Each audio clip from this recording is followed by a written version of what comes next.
The Carolina Panthers scored their first touchdown of the Dave Canales era, and not to mention the first touchdown since Christmas Eve of 2023, but they fall short to the New York Jets. Let's talk about it.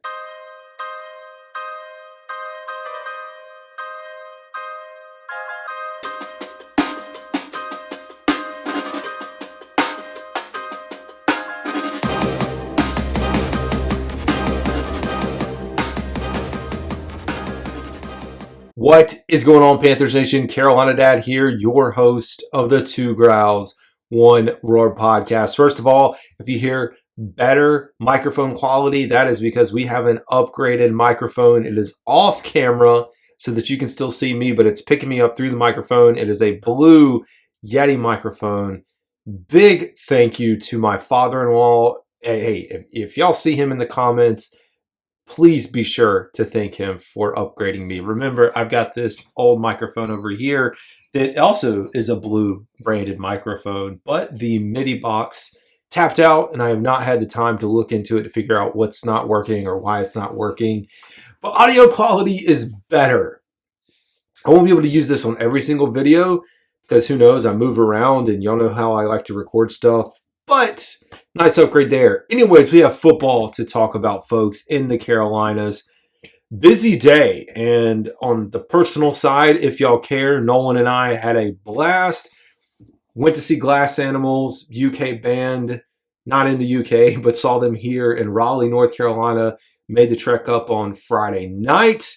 It was fantastic. We upgraded to pit seats right at the last minute. I didn't tell him. So we went from lawn to pit, and it was fun. I had a blast, man.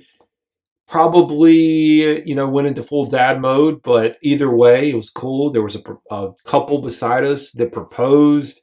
Dude was hammered. He kept tapping me on the shoulder. I was like, what? What do you want, dude? And he finally, pulls out a ring and was like, I'm going to propose. So I was like, all right, man. Good for you. Good for you. Go for it. He also tried to get the band to play a particular song, and they just never would play it. So he finally had to cave in and just propose when he got quiet. Did get recognized by the band, though, which was cool. They called him out, dedicated a song to him. Fun stuff. Y'all likely don't care too much about that. You care about Carolina Panthers football. And, hey, we had preseason football here in the Carolinas. Folks, I do recommend, as I record this, there's going to be a live version of this where we go into a little more in-depth breakdown of the Panthers, similar to what I did last week.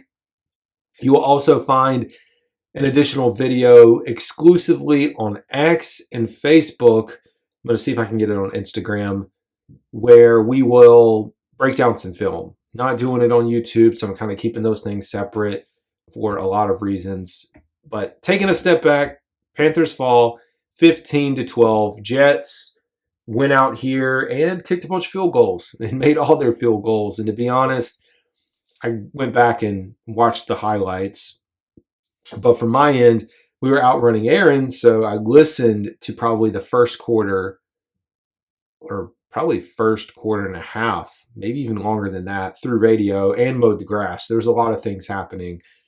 But overall, it seemed like with all the starters that were out, and we'll talk about that in a second, but it seems like a really good, I shouldn't say really good, a pretty decent game for those second and third string guys. And I mean, if we want to say fourth string, you could throw fourth string into the mix. You look at an offensive line that was put together really here last minute. I mean, these guys have barely practiced together, if at all, as we'll look at the starters that participated. But a big kudos to them for holding their own. Offensive wise, I know we didn't see a lot. We scored the touchdown there at the end of the game. That was pretty much it, folks. Not much offensive production. Great performance, in my opinion, by the defense, and a lot of guys making their name, like Jamie Robinson, who I've thought has been on the bubble, is going to make it very difficult for the coaching staff here to sit back and not allow him.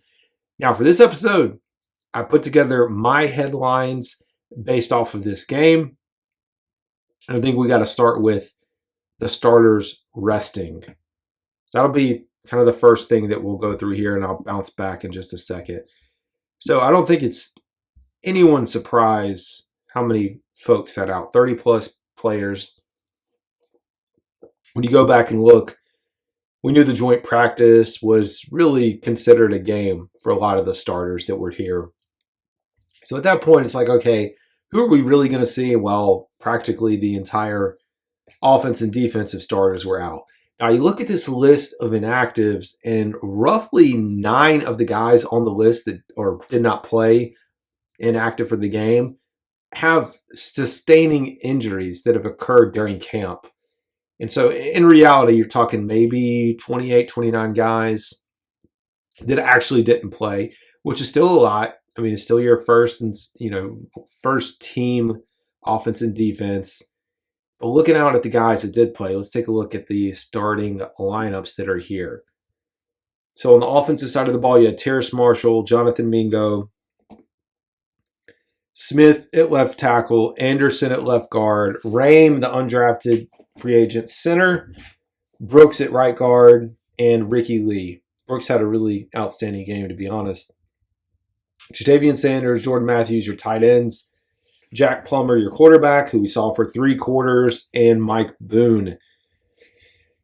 Plummer was trotted out there again. 3 more quarters. As I listened and then watched, I was like, at what point are we going to let Luton get in the game? That was in the 4th quarter. And when he did get in the game, it was a whole bunch of running the football, which, hey, I can't knock Canales for wanting to run the football since that's his scheme and his philosophy. So be it. But you look at Amir Smith-Marset, who is also in this mix. We're seeing a lot of Amir. I feel like the stack rankings of the wide receivers continue to change. And I think the Panthers only keep 6, which means it's going to be a tough decision at the bottom, whether it's a David Moore, whether it's a Terrace Marshall, whether it's Amir Smith-Marset. I think Jalen Coker, as it is today, is out of the mix. Of course, a lot of folks like him, but I do think he's a practice squad player. On the defensive side of the ball, you had PV, defensive tackle, Thurman, defensive tackle, Smith, TJ Smith, who had a pretty good game as well, Iku Leota, DJ Johnson, Trevin Wallace, who came alive, Claudin Cherylus, Jameson, Lamar Jackson, Richardson, Damani Richardson, man, too, another guy that's making some plays, and Alex Cook. So for the second game in a row, at least preseason game, we should say, a lot of production for the back of the lineup, at least part of who's going to be here. And we know the Jets sat the majority of their starters as well. Penalties. Penalties is another headline that I have coming out of this. Penalties are piling up. It was not a good performance. And, I mean, the one play, Martinez at quarterback, where he's scrambling, we should have had the sack. The flags come out. There were 2 flags, both on the Panthers, and they still make the completion. I thought for sure there was going to be an offensive holding. I don't know why the Panthers can't get a holding call on the offensive side of the ball, like by the opposing offense during the preseason. But you have penalties, and penalties are never a good thing. You throw in Eddie Piñeiro's penalty for the kick not landing in the landing zone. Now, personally, I'm not worried because if you listen to the presser this past week, he said they were going to attempt something new this week, which I think that's what they were doing. He was essentially trying to squib it, hit into the landing zone, and make it more of a play. So you try it out in the preseason, but you chalk that one in there. The Jamie Robinson flag for the pass interference at the end, that was a bang-bang play, late flag. I'm like, why are you calling that at this point in the game? But, hey, it happened. Penalties have to be corrected. You can't have pre-snap penalties. They're going to kill the offense. I know these are a lot of the backup guys, but at some point they may get up into the rotation because we never know how this shakes out. Defense shines. I mean, defense was put in a terrible, you can lump this one in with field position. Field position was lopsided. As I was tweeting through at the end of the game, I was tweeting the average starting field position. The very last drive for the Jets, or second to last, whenever they actually started on the 15-yard line, was their worst of the night. I think if they had not had that, they probably would have averaged close to the 45 or 50-yard line. Because at the end, their average starting field position was the 40. That is terrible. I mean, you look at the punt return And I think this is like all these things can kind of loop in together. So I guess I should not get ahead of myself. Let's talk about the defense. The defense did stand out because they were put in some bad situations. It was almost a continuation of last year, which really was the offense putting them in bad situations. But either way, not a great spot to be in. And special teams have to be cleaned up because we don't have Chris Tabor. And I'm not impressed the last 2 weeks with the way the special teams unit has performed for the Carolina Panthers. But the defense did its job, man, giving up 15 points. The drive at the end of the first half that just took forever, and you come away with 3 in there, tying it up going into the halftime. Hats off to them, man. And that they just continue like Evero. I don't know what he does and how he does it, but he continues to get the most out of the guys on the back end of the roster. I talked about field position being lopsided. That's got to be corrected. And the Panthers starting field position average was around there on 31-yard line. So that's not only 9-yard difference, but I think if we're being, like I said, if you take away that 15-yard starting field position at the end of the game for the Jets, you probably are looking at a way more lopsided, probably plus 20-yard difference. Conspiracy theories fly. This is one of the downsides of being on social media. I know Facebook is run rampant with it, but I don't use Facebook. I have it. You can follow it. You can get clips, whatever, but I don't post on it. Like I just don't. But conspiracy theories fly, and they fly on X all the time. It always reminds me of why I just hate it for sports and hate it in general. But I'm on there.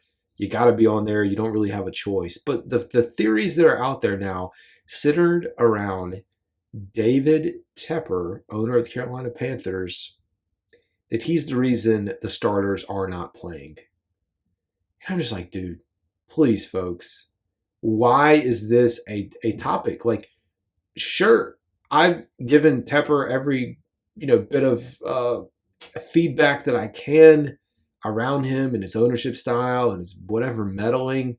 He has not even been in the picture, folks. Like outside of a few clips in the Blueprint series, he's not around and he's not talking to the media. Like, what more do you want? Like, sure, he's been in a few practices, but this is not even close to last year where he was just pouting out his chest and toting everything around and throwing water. Like, I don't get it, man. Like, this is just Dave Canales making an educated decision that he does not want to put Bryce Young or the other starters, Chuba Hubbard, Deontay Johnson, some guys that are battling injuries, the offensive line. Like, he doesn't want to put those guys out there and get them hurt before the season opener. There's football to be played.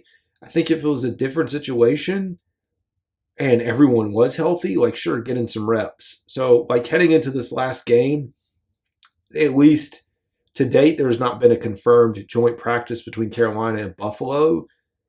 I don't know the logistics of that being possible, like, last minute. So at this point, if they do have it, it would be closed to the public. But maybe if they did, you'd get a little more on that. But here we go into the final week of the preseason. I will say I would like to see the starters for a series or two. But at this point, you've gone this far.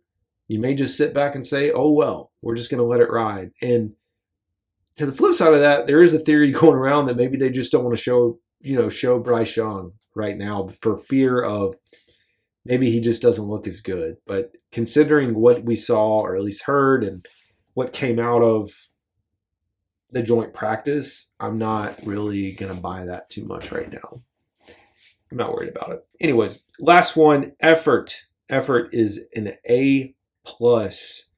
Fantastic effort on, well, maybe we say special teams could use some work. But on the defensive side of the ball, offense again, we're seeing a lot of the scheme that's being implemented. We can't help out with execution. And you look at the drive where you come out, start a solid drive, honestly. You only come away with 3 points early in the game. Would have liked to have more. Like, there's no doubt about it. So, can't complain. All right. Looking over here at our Let's look at did I get passing in here? I did get passing. Closing out the stats.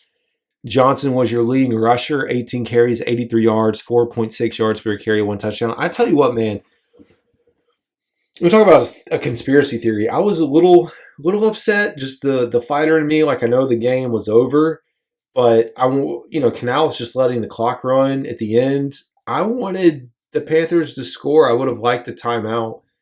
But you know what Johnson said? I'm going to put this on my back, and I'm going to make sure we score. You look at the runs that he broke off there at the end, and then the last one to get into the end zone, dude was not going to be denied.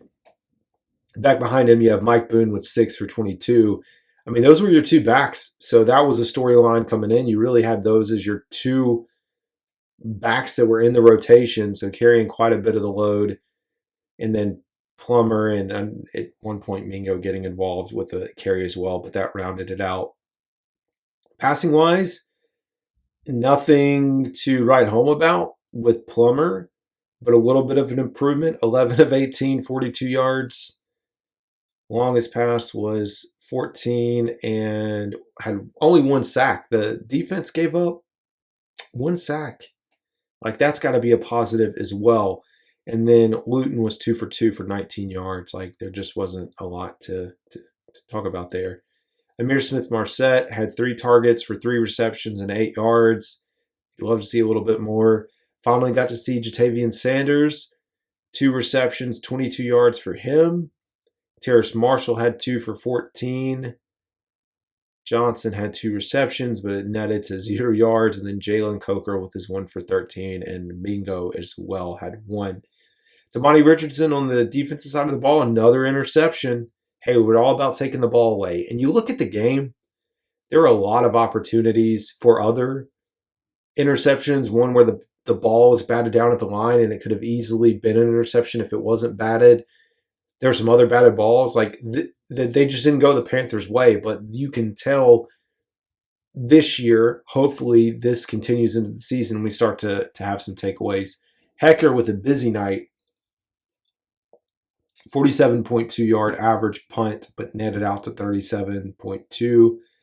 Amir Smith-Marset did have 1 return for 5 yards, 1 punt return, that is, and David Moore did not. Had 1 fair catch. And kickoffs, you had Amir Smith-Marset and David Moore splitting duties there, both around 23 yard average between the two of them. Defensively, Jamie Robinson, 7, your leading tackler with 7 combined. 4 solo, 3 assists. Colin Chairless, again, linebacker, had 5. 3 solo, 2 assists. Peavy, Trevin Wallace. Good production out of those guys. And, yeah. I mean, for me, as we move on into the final week here, I don't know what I expect, to be honest. Heading into this final week, I'd love to see the starters out there. But at this point, I wouldn't be surprised if we roll out to week 1 against New Orleans, and that's the first time we see them. I don't know that that's the right thing, but it could be. Could be the story that happens here in Carolina. Well, folks, I appreciate y'all, as always, for tuning into the show. Please be sure to follow, subscribe, all those nice things. And until next time, I'll see y'all later.